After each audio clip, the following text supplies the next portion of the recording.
4 তারিখ থেকে 8 তারিখ পর্যন্ত সকল অফিসে যার যার নিজ নিজ অফিসে অবস্থান করে আধা ঘন্টা অবস্থান কর্মসূচি এবং সেখানে আমাদের দাবি সম্বলিত ব্যানার ছাটানো হবে। এরপরে 11 থেকে 15 তারিখ পর্যন্ত সকল জেলা প্রশাসক মহোদয়ের কাছে আমাদের দাবি সম্বলিত স্মারকলিপি প্রদান করা হবে এবং সেখানে আমাদের অবস্থান কর্মসূচি হবে।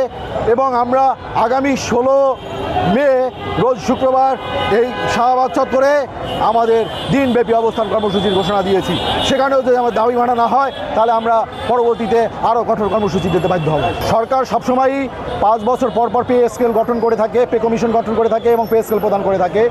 অথচ 2015 সালে পে স্কেল প্রদান করার পর ইতিমধ্যে 10 বছর অতিবাহিত হয়ে গেছে, কিন্তু সরকারি কর্মচারীদের এখন পর্যন্ত কোনো বেতন বৃদ্ধি হয় নাই।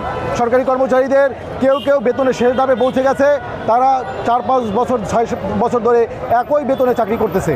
এছাড়া 15 সালে যে নতুন নিয়োগ হয়েছে তারা যে স্কেলে নিয়োগপ্রাপ্ত হয়েছে 2025 সালের বাজার দর অনুযায়ী সেই স্কেলে নিয়োগ কোনোভাবেই গ্রহণযোগ্য না এবং এটা মানবিক অধিকার লঙ্ঘনের সামিল বলে আমরা মনে করি। আমরা অমানবিকভাবে জীবনযাপন করছি, যেখানে আমাদের নুন আনতে পান্তা ফুরাচ্ছে। আমরা বেতন টাকা দিয়ে মাসে 15 দিনও চলতে পারতেছি না। তাছাড়া ঢাকা শহরের ব্যয় এমনভাবে বৃদ্ধি পেয়েছে যে এখানে বউ বাচ্চা নিয়ে আমাদের টিকে থাকার সংগ্রাম করতে হচ্ছে প্রতিনিয়ত। কেউ কেউ আমাদের আজকে চাকরি শেষে অটোরিকশা পর্যন্ত চালাতে হচ্ছে, কেউ কেউ শরবত বিক্রি করতে হচ্ছে। একজন সরকারি কর্মচারী যদি অটোরিকশা চালায় কিংবা শরবত বিক্রি করে এটা সরকারের জন্য সুখকর কোনো বিষয় না। আমাদের কর্মচারীদের সচিবালয় এক ধরনের নিয়ম, দুদকে এক ধরনের নিয়ম, সংসদ সচিবালয় এক ধরনের নিয়ম। আমরা চাই সকল কর্মচারীদের জন্য এক ও অভিন্ন নিয়োগ বিধি হোক এবং সকল কর্মচারীদের সম সুযোগ সুবিধা, একই পদের জন্য সম সুযোগ সুবিধা দেওয়া হোক।